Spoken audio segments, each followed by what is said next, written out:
Yelele. Alléluia. Yelele. Que tous ceux qui respirent louent le Seigneur Jésus-Christ de Nazareth. Bien-aimés dans le Seigneur, mesdames, mesdemoiselles, messieurs, une fois de plus, salut, très content et très heureux de vous savoir de plus en plus nombreux à l'écoute de l'Ange de Nazareth. L'Ange de Nazareth, c'est votre émission qui passe tous les mardis, tous les mercredis, tous les jeudis, les vendredis, dans les après-midi, bien sûr, les soirées, et en rediffusion comme ça à 5 h du matin. Je suis le docteur Dionedor Kamdemnunga, encore appelé le Bishop George Ido. Le plaisir est pour moi de vous retrouver de plus en plus nombreux à recevoir la grâce et la faveur de Dieu. Inutile de vous dire qu'aujourd'hui je ne vais pas pleurer, mais nous allons proclamer la bonté, la gloire et la merveilleuse présence de Dieu dans votre vie. Dieu est vivant, il est fidèle et nous sommes sur le point d'expérimenter la présence glorieuse de Dieu comme jamais dans le passé. L'Afrique est sur le point de connaître un renouveau incroyable. Après les Amériques, l'Europe et l'Asie, je pense, et c'est une conviction sûre venant de Dieu, que l'Afrique sera le point de départ du dernier réveil qui va secouer l'univers tout entier et va restaurer la présence glorieuse de Dieu dans l'univers. Nous croyons et nous sommes convaincus que ce que Dieu le fera, il le fera dans notre génération. Avec beaucoup de joie et beaucoup d'amour, je vous invite à suivre ceci et nous allons à la parole de Dieu. J'ai posé la question au Seigneur, mais pourquoi tu guéris différemment? Il dit, j'ai guéri selon la source du problème. Si la maladie était venue par une parole négative, je prononce une parole positive. Si la maladie était venue parce qu'on avait trafiqué les choses sur la terre, j'utilise la terre et je ramène les yeux. Si la maladie est venue parce qu'on avait volé dans les eaux, j'utilise l'eau et je baisse. Frère, apprenons la bataille spirituelle. N'oublie pas, sois notre invité ce mercredi à midi. Ou alors, ce vendredi à 19 h et pourquoi pas finir la semaine en beauté avec nous ce dimanche à partir de 7 h. C'était le Bishop George Ido, Dr. Dionedor Kamdemnunga, à votre service. L'Ange de Nazareth a été créé pour vous bénir. Ma vie est pareille à l'aigle qui éveille sur sa couvée. Bien-aimés dans le Seigneur, ouvrons nos Bibles dans le livre de Daniel, le chapitre 3, et nous en lirons le verset 16, 17 et 18. Daniel, chapitre 3, le verset 16, 17 et 18. Il est écrit, Shadrach, Meshach et Abednego répondit au roi Nebuchadnezzar. Nous n'avons pas besoin de te répondre sur ce sujet. Voici, ô roi, notre Dieu que nous servons est capable de nous délivrer de la fournaise ardente. Et il nous délivrera certainement de ta main.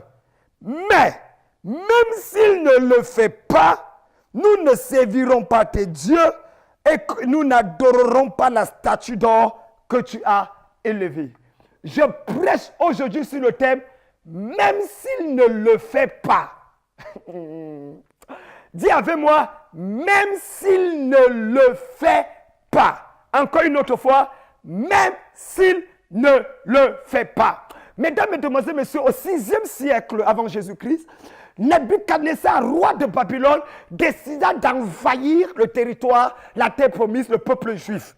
Et il décida d'attaquer Joachim, qui à l'époque était roi de Juda, et plotta toutes les richesses qu'il y avait dans le temple, les richesses qui avaient été préparées par David, les richesses qui avaient été emmagasinées par Salomon et les richesses qui avaient été par Joram et Roboam dispatchées un peu partout. Alors, le roi Nebuchadnezzar, dans sa conquête en tant que roi de Babylone, va décider d'annexer toutes les nations. Il a près de 120 nations qui seront sous son autorité. Et il va attaquer Jérusalem. Et il va porter tous les biens qu'il y avait, il va partir. Il donnera à Pashnestet, l'un de ses grands uniques, l'ordre de distinguer les plus génies, les plus intelligents qui se trouvaient en Israël, afin qu'on les apprenne la langue des Chaldéens et que cela soit capable de servir au sein du palais royal. Un peu comme au sein de la colonisation, où on prenait les Africains qui étaient les plus costauds, Rambo, Sylvester Stallone et j'en passe.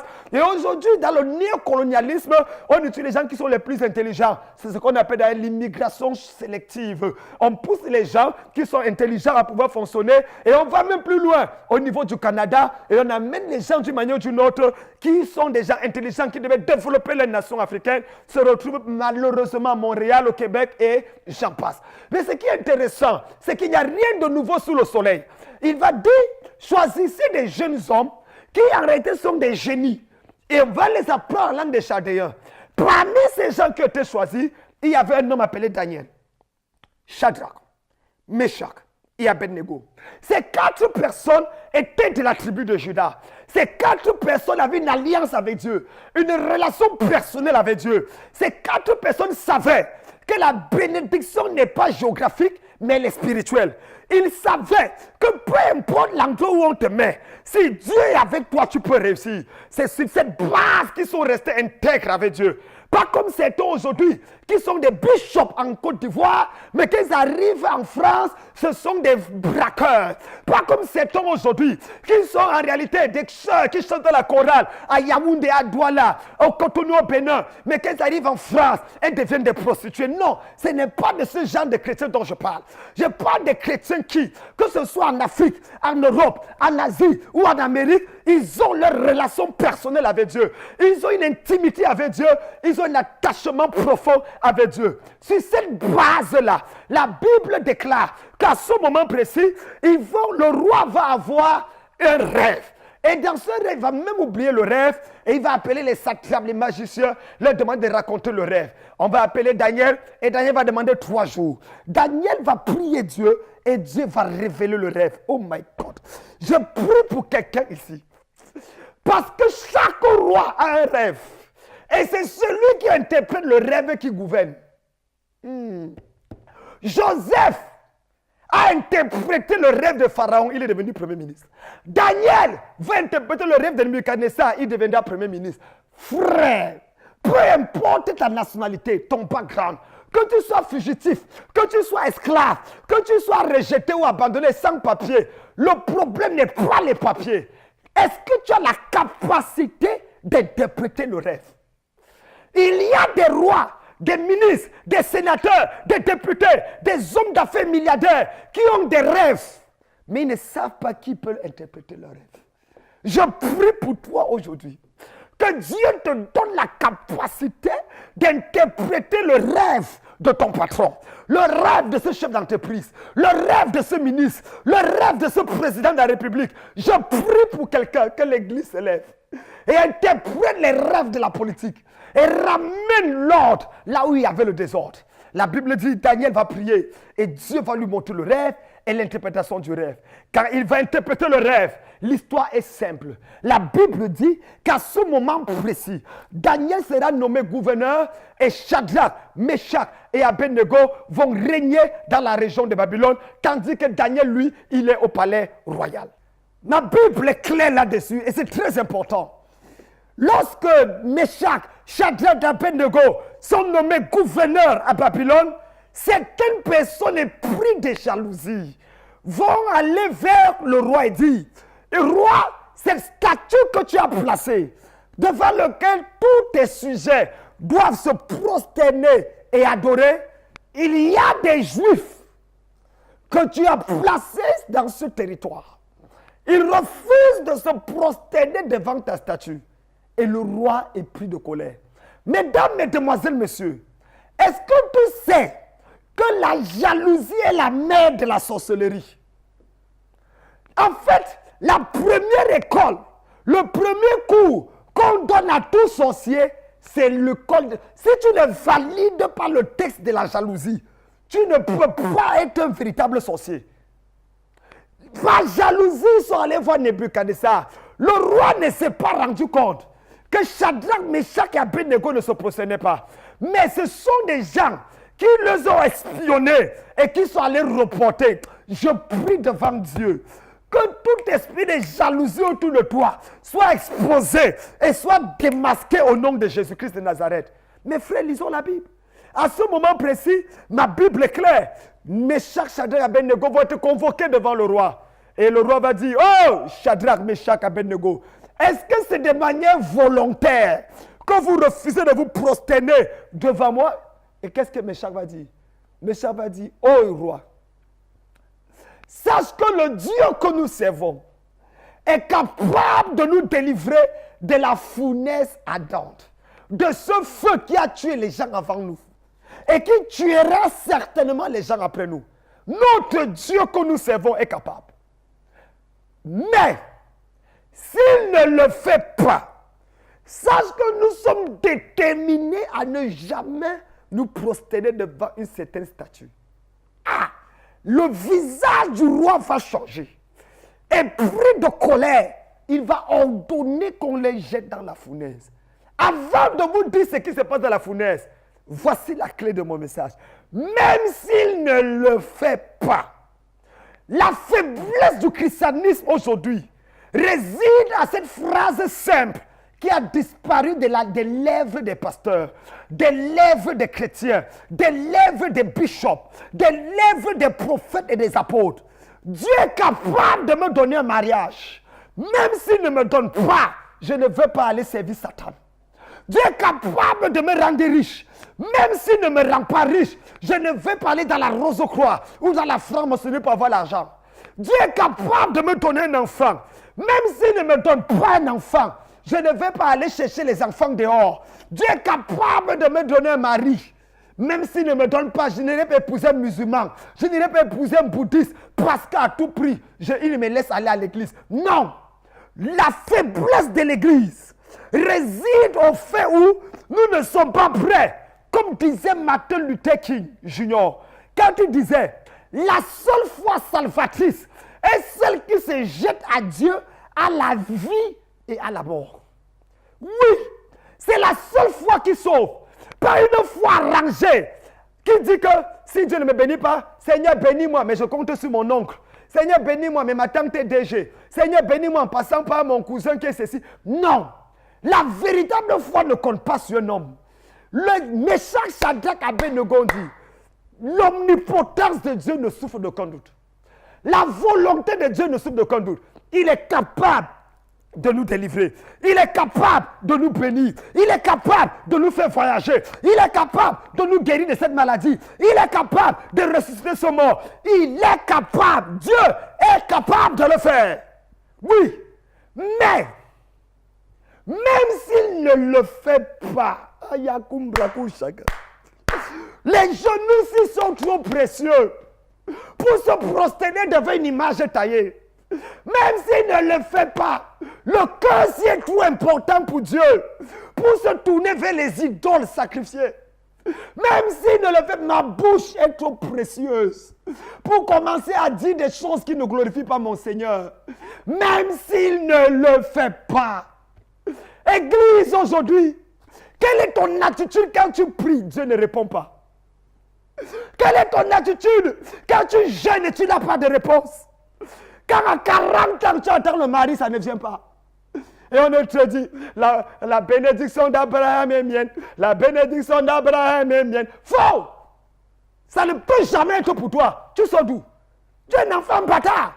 Est-ce que tu connais comment Abraham a eu sa bénédiction? Quand on l'appelle le père de la foi, à l'âge de 75 ans, Dieu parle à Abraham, je te donnerai un enfant. C'est 25 ans plus tard que Dieu a accompli sa promesse. Vous parlez de quoi? 25 ans d'attente. 25. Toi, tu n'as pas encore attendu 3 ans. Tu commences à pleurer pour dire que vraiment, il n'y a pas les bons frères à l'église. Moi, je vais épouser le non-croyant. En tout cas, lui, il aime aussi Dieu. Il y a même les faux frères. Regarde-moi ta sorcellerie. Regarde comment ton langage a changé. Regarde comment tes paroles ont changé. Même s'il ne le fait pas, où sont les chrétiens de même s'il ne le fait pas? Où sont les hommes et les femmes qui vont dire, je suis prêt, je sais que Dieu va me bénir, mais même s'il ne me bénit pas, je ne veux pas baisser les bras. Où sont les gens qui vont dire, Dieu peut m'exaucer, mais même s'il ne m'exauce pas, je serai toujours le premier arrivé à l'église. Je ne vais pas changer le Coran, je vais continuer à le louer, à l'adorer, à le célébrer.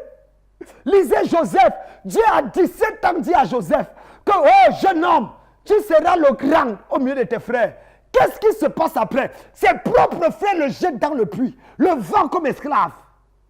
23 ans plus tard, la promesse accomplie.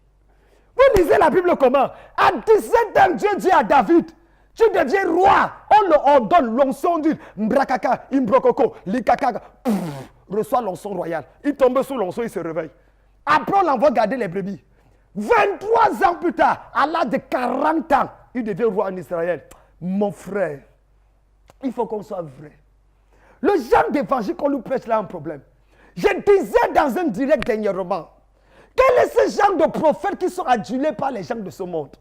Quel est ce genre d'apôtres qu'on ne tue plus, mais on les célèbre dans les grosses voitures? Mais il y a un problème. Les véritables apôtres de Dieu, les véritables prophètes de Dieu sont détestés par le monde. Je vous le dis. Tu ne peux pas être chrétien, serviteur de Dieu, et on parle bien de toi partout. Tu es faux. Soit le monde s'est converti et a reçu Jésus, le diable est devenu serviteur de Dieu, bishop, et la chair est devenue fruit de l'esprit. Dans ce cas, d'accord. Mais je n'ai jamais vu l'endroit où on dit que Satan s'est converti. Je n'ai jamais vu un endroit où le monde a signé un pacte de non-agression avec Dieu. Jamais. Par conséquent, le monde est de plus en plus méchant, de plus en plus perverti. Mais d'où vient que dans l'église, d'où vient qu'au milieu des enfants de Dieu, il y a comme un pacte de non-agression avec les gens de ce monde? Ma prière, c'est que Dieu suscite déjà. Oh, la brago zagi brago chani la bra. Ma prière, c'est que Dieu suscite une génération de vendus, des kamikazes spirituels, qui disent à Satan, regarde-nous. On mange ou on ne mange pas. On voyage ou on ne voyage pas. Nous n'allons jamais adorer Satan. Peu importe ce qui nous arrive, nous n'allons jamais. Nous ne fléchirons pas les genoux. Mon frère, ma soeur, lève-toi. Lève-toi et célèbre ton Dieu. Même s'il ne le fait pas. Attends-tu quelque chose depuis que tu n'as pas vu? Dis Seigneur, même si ça n'arrive pas, je vais te louer. Je vais te célébrer. Je crois au Dieu des miracles. Hein. J'ai vu 17 morts revenus à la vie. J'ai personnellement, et 23 au travers de mes églises, revenus à la vie. Donc je crois aux miracles. Je crois à des délivrances. Ici à Abidjan, je vois des miracles bizarres se produire. Ici à la mission Royale Ange de Nazareth. Mais je dis et je ne fais que le redire. Nous avons besoin de retourner vers Dieu. Même s'il ne le fait pas. Une génération de gens qui disent, ma foi ne dépend pas de ce que Dieu me donne. Ma foi dépend de ce que Dieu est. Je ne suis pas centré sur le donateur. Je ne suis pas centré sur les dons, autant pour moi, mais je suis centré sur le donateur. C'est Dieu qui est ma source de vie. C'est Dieu qui est mon espérance. C'est l'Éternel qui m'a sauvé. Je ne suis pas là pour gagner les biens de ce monde, mais je suis là pour honorer le nom de mon Dieu. C'est ça. Lorsque tu as cette vision de la vie, on parlera contre toi.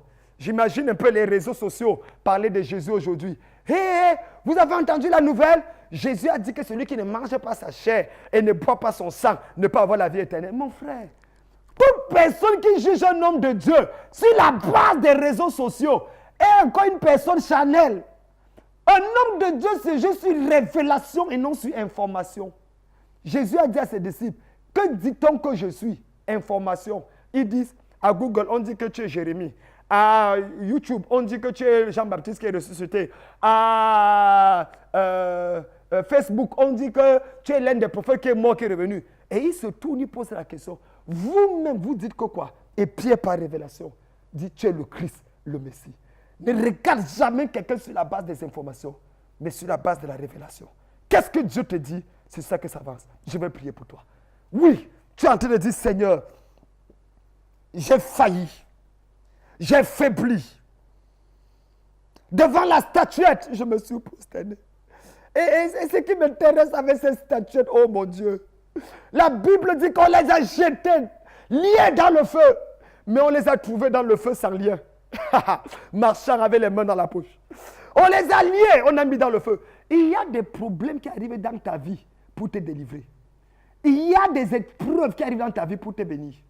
Et quand on a mis, au lieu de voir 3 personnes, on voit une 4e personne. Comme pour dire, Dieu est toujours dans la présence de ceux-là qui traversent des moments difficiles. Dieu te bénira. J'ai la conviction devant Dieu que la saison pour toi de voir Dieu comme tu n'as jamais vu est arrivée. Je suis l'un des rares prédicateurs de la francophonie qui a 29 ans de ministère pastoral et prophétique. Il dit 29. Ça fait 32 ans de marche avec Dieu.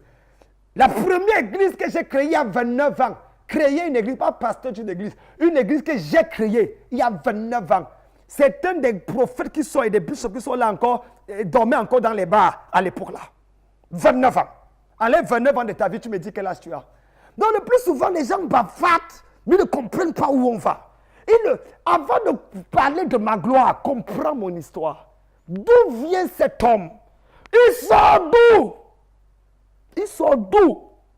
29 ans. Et je sais que s'il y a un danger pour l'Afrique aujourd'hui, Dieu ne doit Kamdem Nunga.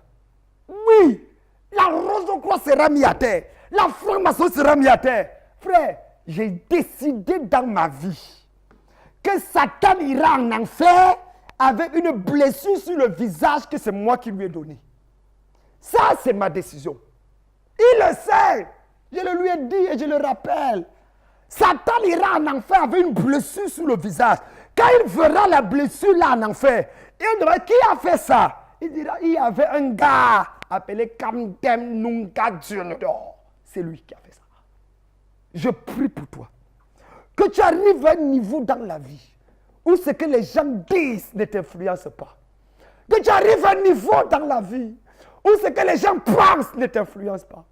Mais ce que Dieu dit, ce que Dieu pense, la parole de Dieu, la révélation de Dieu, que c'est cette base que tu forces.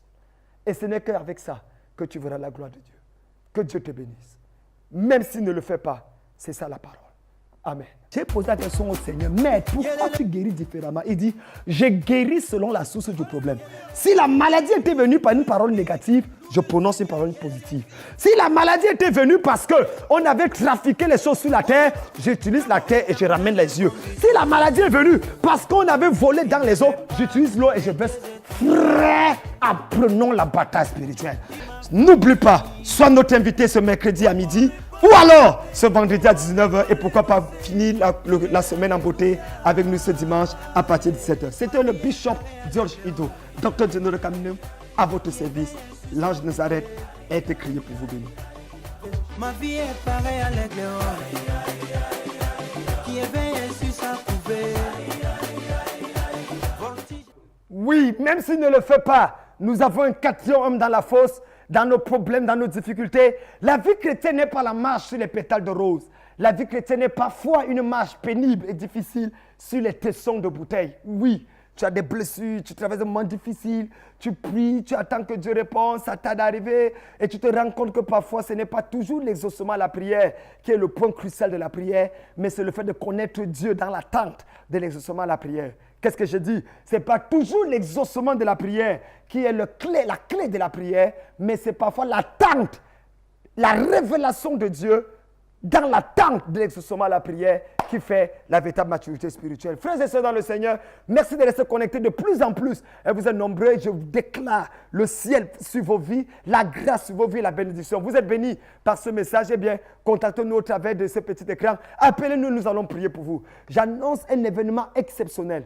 Ah oui, la Pâque exceptionnelle, c'est un programme unique, un programme glorieux et merveilleux. Et également la grande convention qui aura lieu à la première semaine de ce mois de mai.